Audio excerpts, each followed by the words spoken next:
All right, so right before lunch, we let out here. And what we're going to do now is we're going to graph it, and we're going to find what's called relative extreme. So I'm looking here, and my y-intercept is at 0, 0. I can graph that.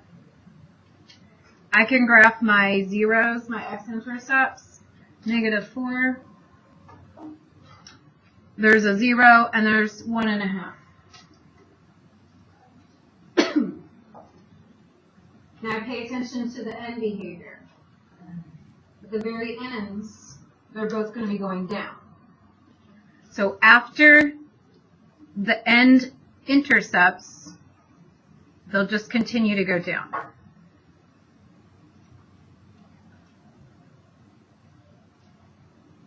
That's the end behavior. Okay? Now, something else that you should have learned last year, I have a piece of paper to do this separately. There's paper on here. Is what happens at the intercepts. If you have an intercept that has a multiplicity of 1, so just like x equals a number, the graph will pass through that intercept. Or maybe it's over here, and the graph will pass through the intercept if it has a multiplicity of 1. If we have a multiplicity of 2,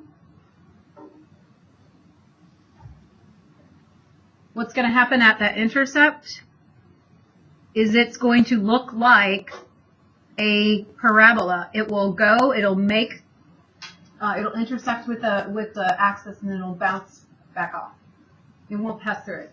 If it's a squared, if it's a multiplicity of 2, it will hit the x-axis and it'll go back the other way. And it just kind of depends where it's coming from, if it's going to be above it or below it. It just depends where it's coming from. That's a multiplicity of 2. If it has a multiplicity of 3, somewhere on here, it will make a shape of like a cubic graph with the point of inflection being at that x-intercept. So there'll be more things happening here in the graph, but if there's a multiplicity of 3, it's going to have that shape at the graph. If it's a multiplicity of 4, what kind of shape would it have at that graph, at the x-axis? What shape would it have? Like, it'll look like a quartic. It'll be a little bit wider than like a parabola would be. It would look something more like that. So it's going to take the shape, the intercept will take the shape of how many there are. So for this one, we had -4, multiplicity of 1, so I know it's going to pass through. 3/2, multiplicity of 1, I know it's going to pass through. But 0 has a multiplicity of 2. So at 0, it's not going to pass through. It'll be like a parabola shape at 0. It'll touch it and it'll bounce back off. So you kind of have to think, is it going to be above or is it going to be below? Because it has to connect to these lines eventually. You understand what I'm saying? Well, I will graph it, but don't graph it because we're actually graph it accurately in a moment. So I'm just going to erase what I put down. So just look here. It's going to either be like this, or it will be down here. How can I possibly connect to these lines? Is it going to be above it, or is it going to be below it so I can connect to these lines? It's going to be above it because there's no more x-intercepts. There's no more zeros. So it has to connect above so that we don't make any extra zeros that we didn't know about. Okay, so I know that it's going to be connecting above. So these are the things that you are going to be required to know without a calculator. Those things that I just went through. Now with a calculator, we will finish graphing it. We're going to do what's called relative extrema. And with these graphs, there's more than one maximum or minimum. So they are called relative extrema. They're either a max within this section or a min within this section.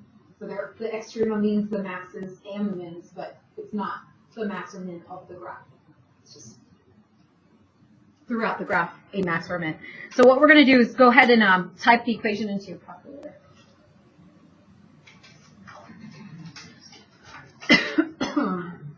I type the equation into your calculator. The first one, the A. Yeah, yeah. I put on mine. Yeah.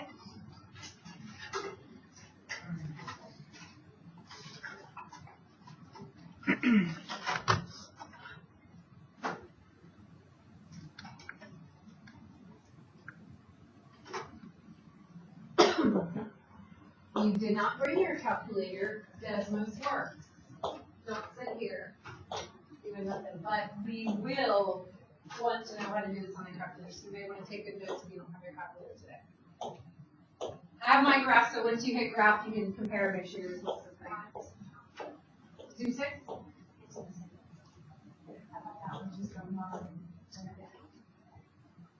Well, that's because of our window.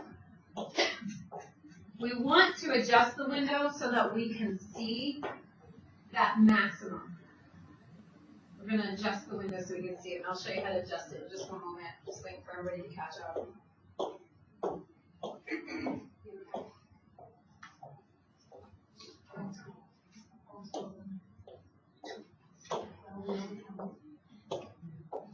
Now, when you do your homework, I've made it so that you're going to have to adjust the y values, but you'll never have to adjust the x.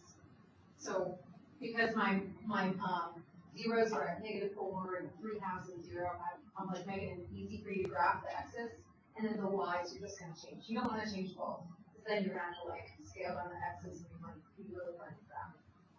So on your homework, you're just going to change the y values only. So what I'm going to do is I'm going to look at my table. So second graph. How we get to our table, and I know that the 0 between -4 and 0, between -4 and 0 for the x, that's where it's going up and up and up and coming back down. There's a max somewhere in there. So I'm looking at these numbers, and the number that I can see is the highest is 40.5. It might go higher than that, but that's the highest number I can see. So I want to make my y maximum to be higher than 40.5. Do you have an idea of a number I can make that's higher than 40.5? Huh? Could do 45.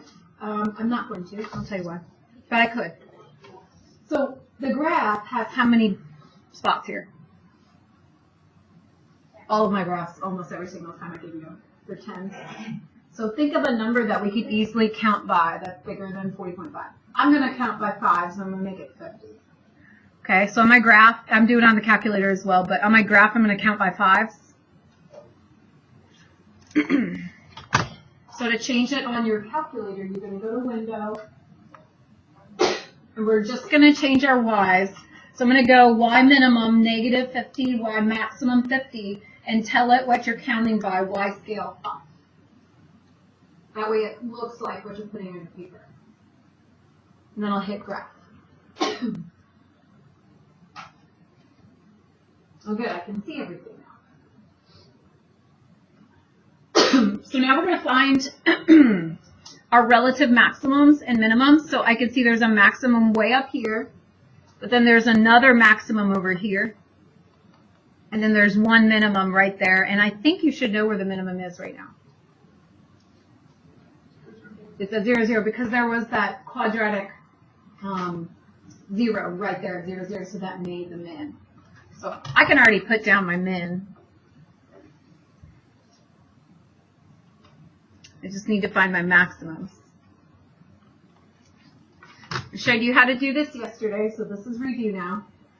We're going to go to second trace, which is calculate, and then we're going to find a maximum. So we're going to choose maximum. It's going to say left bound. I'm going to pick something to the left of it. -5. Enter. And something to the right of it. 0. And then something in between. I don't know, -3-ish. So then it told me the actual maximum. On your homework it says to round to hundredths. So I'll write the answer rounded to hundredths. Maximum is at negative 2.91, comma, 40.71.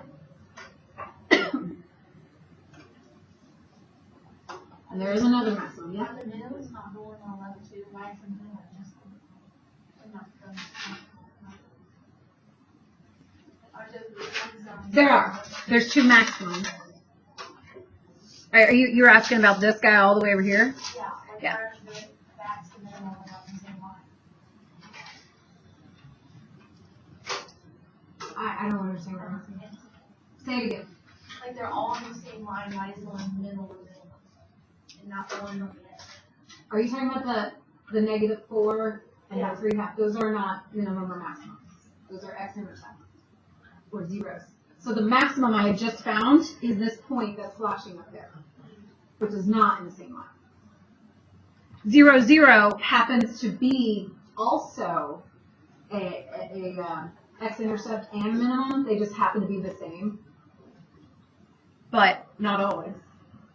Okay, and then the next one is a maximum out here, so I'm going to find that by doing second trace maximum.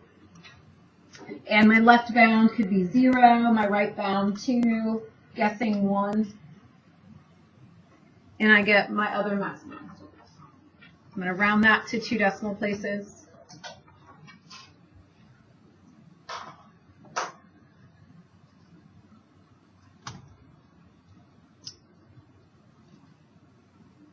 .03 and 2.51. So to complete our graph, we're going to use those maximums to make the top points of those two parts of the graph. So negative almost 3, 40.71.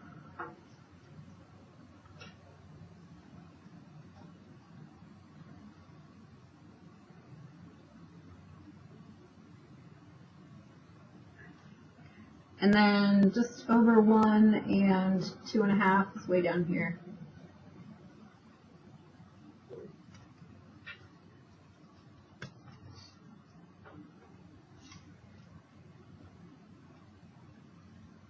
So the accuracy that I'm looking for would be the minimum and maximums and the x-intercepts direction it's going. All these other points, I mean, if you really want to look at your table and plot a bunch, that's fine.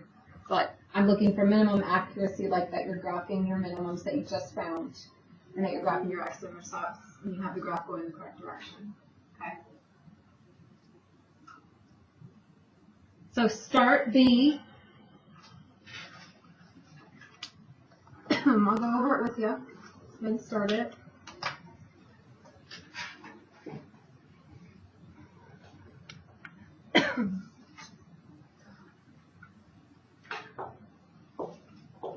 Remember leading coefficient, degree, we're just having odd, even, positive, negative.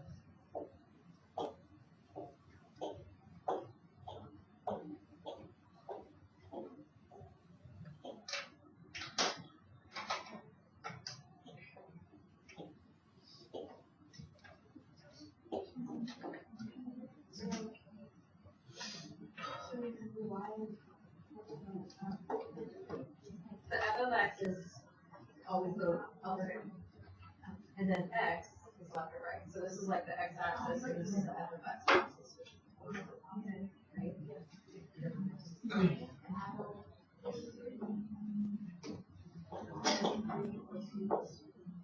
So do we have a positive or a negative leading coefficient? So I've got an x, I've got an x, I've got an x, and then a positive 1/20. Those are all positive. This is going to be positive. And then degree. We have no x's out here. We've got x to the first, but actually it's x to the third. We've got x squared, and then we've got 2 more x's. That's 7. You add them all. Because they would have to like FOIL all the way out and be a 8 term polynomial when you're done. I'm not about to do that. But if you just multiply all the first terms, you can figure it out with the exponents. Okay. So we've got positive and odd, so that will look like something like that. So end behavior, f of x is going to go where? Negative infinity.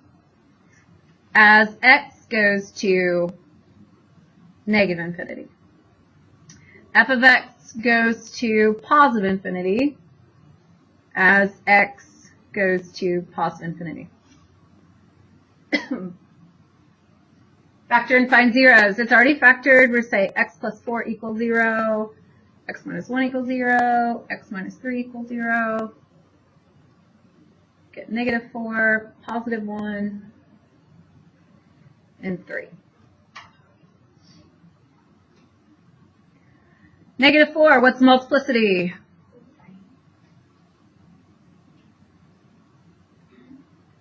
One, what's multiplicity? 2. And 3, multiplicity of 3.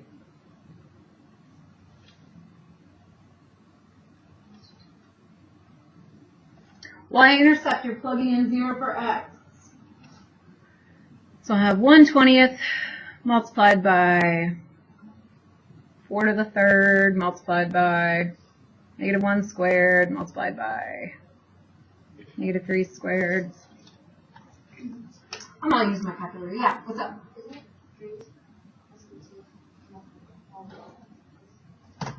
Nope, yep. I don't know why I looked at it weird. Thank you. Okay, we're going to multiply all that out, and I've already done it. Multiply all that out. It's 28.8.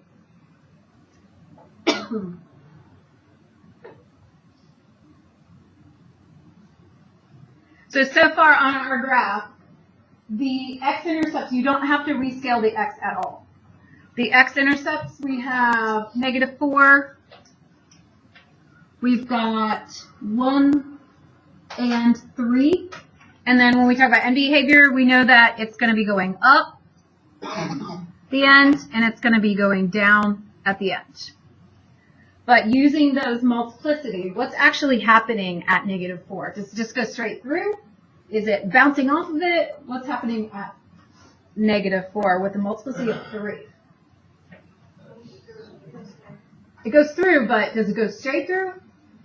No, it's going to look like a cubic graph right there. It's going to have this point of inflection right here.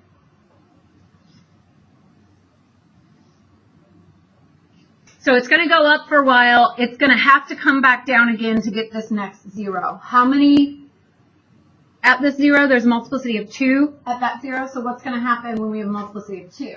So it's going to go up. It's going to come back down. So it bounces off. It's like a parabola looking thing.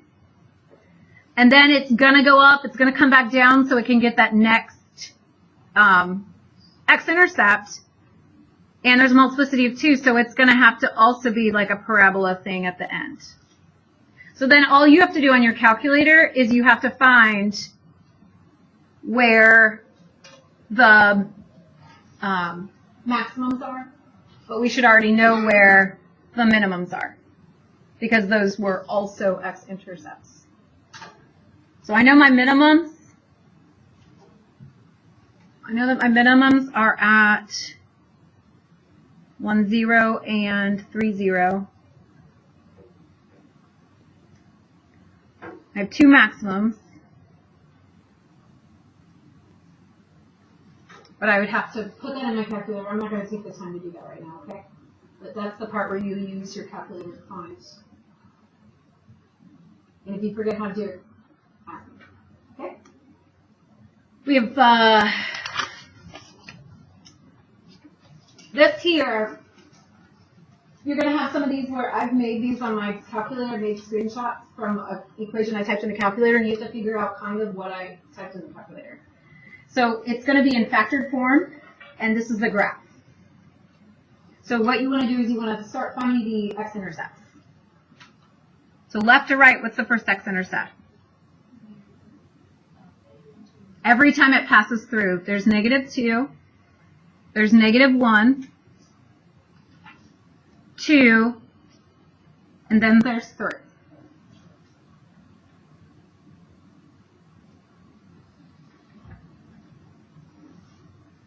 Am I zoomed out really far? Okay.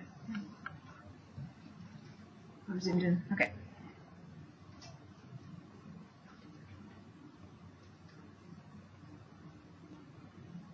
So I've got 4 factors.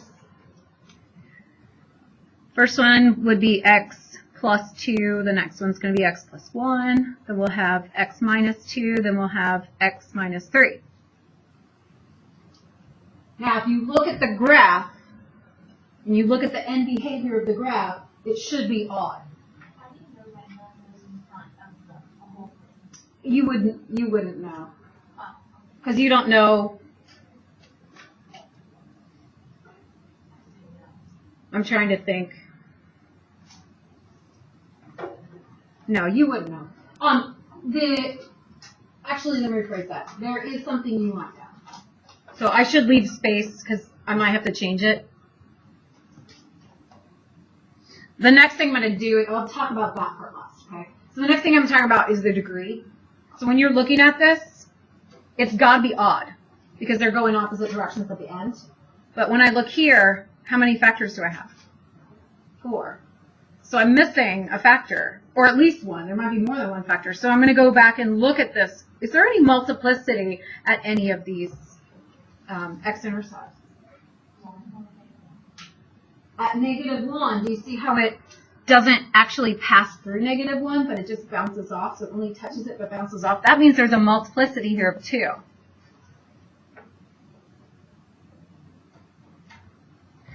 So the x plus 1 has got to be squared. And then do any others look like they have other behavior besides passing through? Okay. So then that gives us 5, and that is odd, so we're probably good there. And then the last thing is, should there be a negative outside, or should it be positive? Should be positive, so then we wouldn't need to add anything extra. If it were facing the other way, you just need to put a negative sign. Other than that, you won't know if there's extra numbers, like a stretch or shrink. You won't know that. So we're really looking just if it's negative or positive and finding the degree with multiplicity, things like that. So looking at B, what do you think? Here at -2, do you think there's a multiplicity at -2? How about at 1, 2, 3?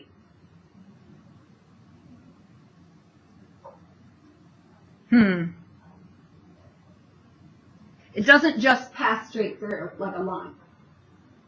When we go through, it's got a point of inflection. So how many are sitting there?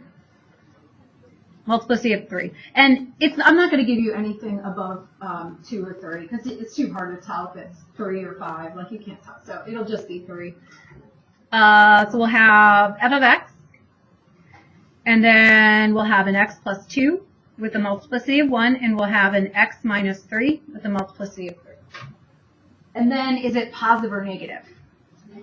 Oh, it's negative. I better put a negative sign out front. So it comes down. You want us to write the third first? Like, you want us to write it? No. No, it's fine. All right, we have one last question, and to do that example 3, it's really quick. But you have to type it into your calculator, but we're not graphing it.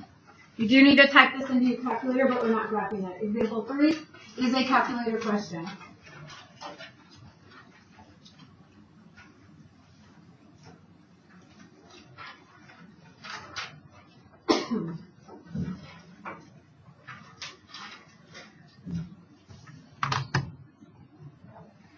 Go ahead and type in example 3, and then after you type it in, just go to the table. You don't need to actually hit graph. Just go to the table.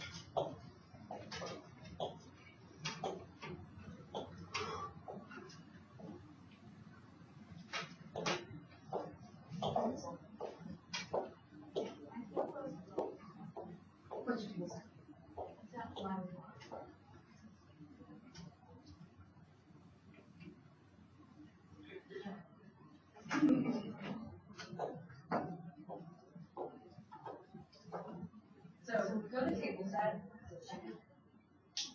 and then tell it to start at 0.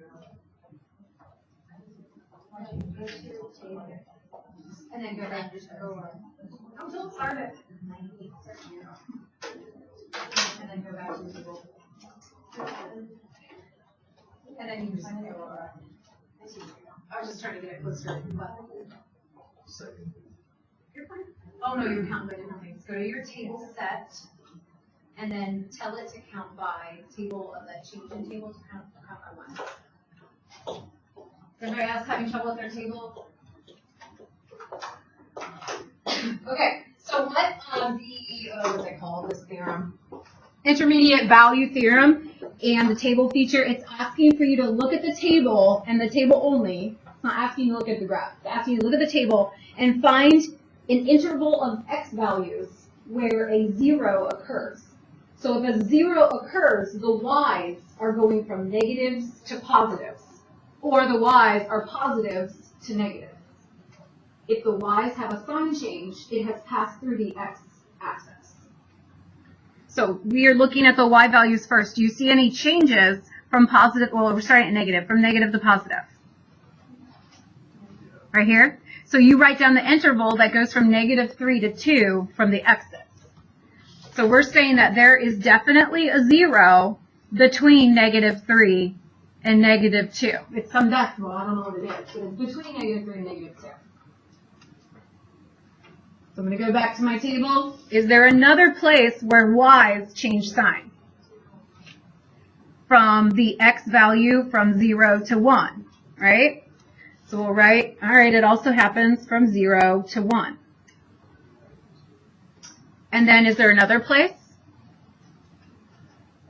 From 1 to 2, it changes signs again.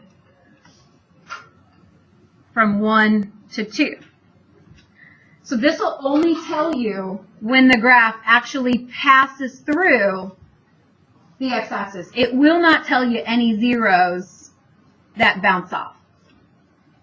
So you're only going to be able to find some of the zeros sometimes. This time I found all of them, but sometimes you only find some of them. Why do we need to? What does it help with? I don't know.